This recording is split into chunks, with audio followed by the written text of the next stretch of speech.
entertainment as opposed to just DJing was a simple fact that when I got down there, Bam had showcased me as a scratch artist. And I guess Bam was in talks with Michael Holman about his show, to my knowledge, and Bam suggested myself as a young DJ, because what the show I think was basically supposed to be based on was all of these this new art form, but at the same time, fresh faces, Because some of the older guys were already in the game for a while or whatever, and maybe they were a little too old for, I'm not 100% on that, but I know they wanted fresh faces for that because I guess the producers and the different people behind the scenes wanted, young faces, because they were trying to target an audience. And they knew to target an audience, they would have to have fresh young faces or whatever. And how I got on Graffiti Rock, I'll never forget that night. It was the fall, I believe, of this is the one thing that still puzzles me. I think whether it was a week or two before we actually started filming. But anyway, within that month or whatever that we were filming, Michael had approached me on stage as I was spinning. I had just gotten off the turntables at the Roxy's. Must have been literally 3,000 people there. 2,500, 3,000 people. Here we go. Another plane. See ya. All right. I happened to be spending that night doing my scratching thing or whatever. Michael Holman came on stage. He happened to be on stage in the actual DJ booth with myself and Africa Bambaataa, and I had just finished doing my set, and Michael approached me and he said, "Hey, man, that was cool." He was like, "I'm doing this show. Would you like to be on the show? It's a television show, and it's about hip hop and the culture and DJing and And I just remember asking Bam. I was like, "Bam, is this guy for real?" Because it was just weird to me that someone would approach me about something of that magnitude, from the club, from the nightclub. Right. He's talking about national television.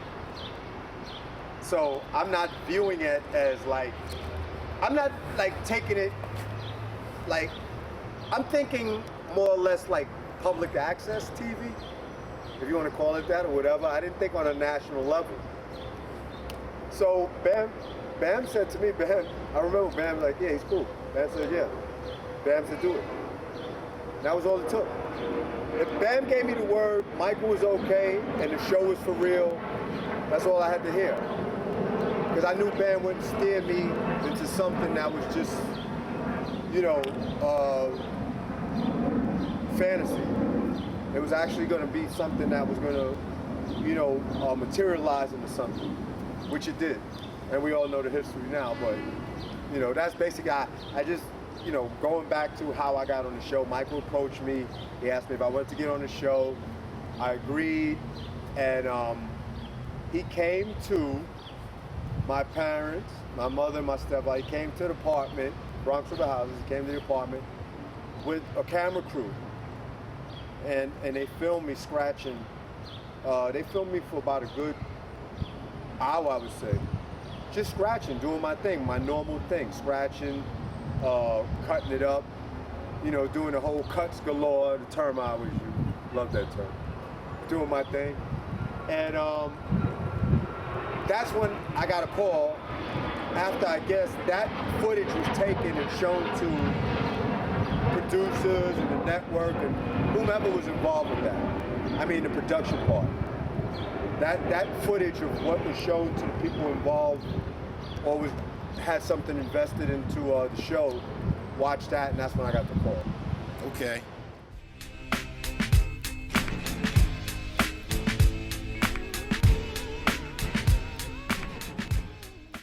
Just what was it like filming on that part? Oh, that was a great experience. I just remember that day. a car coming to pick us up. I believe it was a limo town car. I think it was a car service came to pick myself up. And I brought a few of my friends, guys from the neighborhood, 55 crew. We went by the 55 crew. I brought some of the original 55 crew. A friend of mine, Yvonne, who I went to high school with. There was one female, basically, and a couple of my boys. And because Michael said, Jimmy, you want to bring some, guys to the set or whatever, to be extras or whatever. But strangely enough, none of the dudes wanted to be extras. They just came just to, just to be part of the show and view what was going on. Only my friend Yvonne, who I went to high school with, was in the show. She got on as one of the dancers. But none of the fellas wanted to be in the show. Because they weren't dancers or anything. They just like dudes, my dudes I grew up with, and we were just, I don't know. I can't speak for them, but they had an opportunity to dance on the show. Right. And they passed. Okay. Yeah, what up, y'all? What's good? You know what I'm saying? You're now checking out Hardcore Citizens Network with the original GQ DJ Jimmie Jaz, the Graffiti Rock, baby. You know what it is. Okay, everyone. So as we sit here in Bronx River Houses with Jimmie Jaz, he was the DJ on hip hop's first TV show in 1984 called Graffiti Rock. And as we sit here, I think we got the basics, how he got the job, what it was like filming the show, and what times it was like when the pilot was being shown. So, let's now find out what life was after Graffiti Rock got aired. Come on, y'all. What was the night like when you knew it was gonna be aired? What were you doing like that at that time? I mean, did you sit at home waiting to eat popcorn? No. I think if I remember correctly, I got called about it was like a viewing party.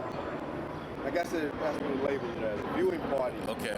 So I remember going down to it was somewhere I went to see it. I don't remember the details, but I do remember the details about this part. That after the show aired, we all went to Michael's apartment. Michael Holman, Mr. Michael Holman, Money Michael Holman, creator, host of the show. We all went to his place and had this little cast party at his apartment, which was really cool. It was it was really, really cool. And we also had a cast party in some venue on 28th Street on the west side. It was like a lounge or whatever, or a small night. It was either a lounge or a small nightclub, but I just remember it being on 28th Street, pretty much a block away from Fashion Institute of Technology, FIT. Okay. That was when we had the actual cast party. This is aside from the cast party that was at Michael's apartment. Okay. Now, how did it make you feel when after you guys it aired the first time and it never came back on again? Wasn't there a second one done or no? No. The only show that was ever done was the pilot. The pilot? The okay. initial pilot, yeah. All right. Do you know of any reasons why it didn't get put back on the air? Just from what you may know? Yeah. I mean, as far as I know is that the networks were not in full agreement with Michael in terms of the direction, I would say, creative control of the show. I think something along those lines where they didn't see eye to eye, Michael and the networks or whatever the case may be, and there was some disagreement, I guess, on that part of it. And Michael actually states it in an interview he's done already, but to my knowledge at the time, it was just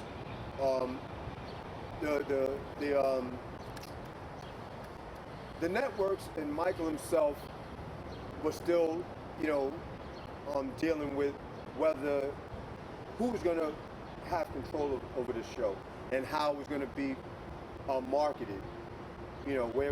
Who was going to be, was it going to be a national thing and so forth and so on or whatever. And, the networks at that time, of course, were being probably, because you got to understand, this was relatively new. This is hip, this was rap. And, so you're seeing a bunch of kids from from the inner city, you know, in homes through the television, in homes in the Midwest and you know, various places that had never heard of the art form. So I can understand where there was some confusion with the networks trying to figure out whether this would be feasible and whether it would do well on a national level. Now I know there's a lot of you know, more deeper probably like details that were involved in the show getting picked up or not getting picked up or whatever, but for the most part, from what us kids knew at the time, we were kids, the dances and the everything was pretty much up in the air. We didn't know whether there was going to be another show or whether that was the only show. Honestly, we all consciously believed that it was going to be the next Soul Train. Right. You know, the hip hop version of Soul Train. Okay. Yeah, what up, y'all? What's good? You know what I'm saying? You're now checking out Hardcore Citizens Network with the original GQ DJ Jimmie Jaz, the Graffiti Rock, baby. You know what it is.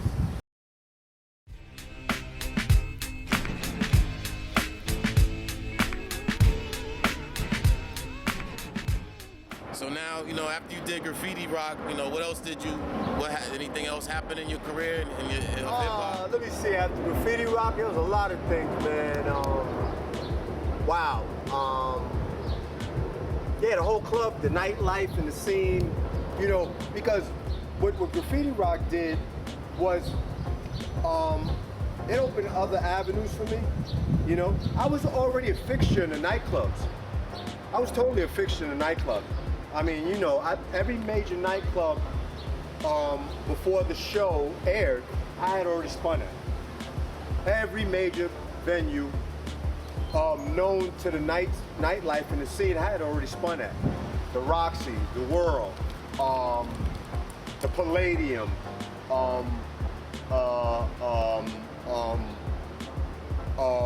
what is the Milky Way bar? Oh man, there's so many of them. I could go on, but I just wish they all come to mind. But mind you, this is almost going back. Right. Basically, it's 35 years ago. Right. But there was a lot of venues.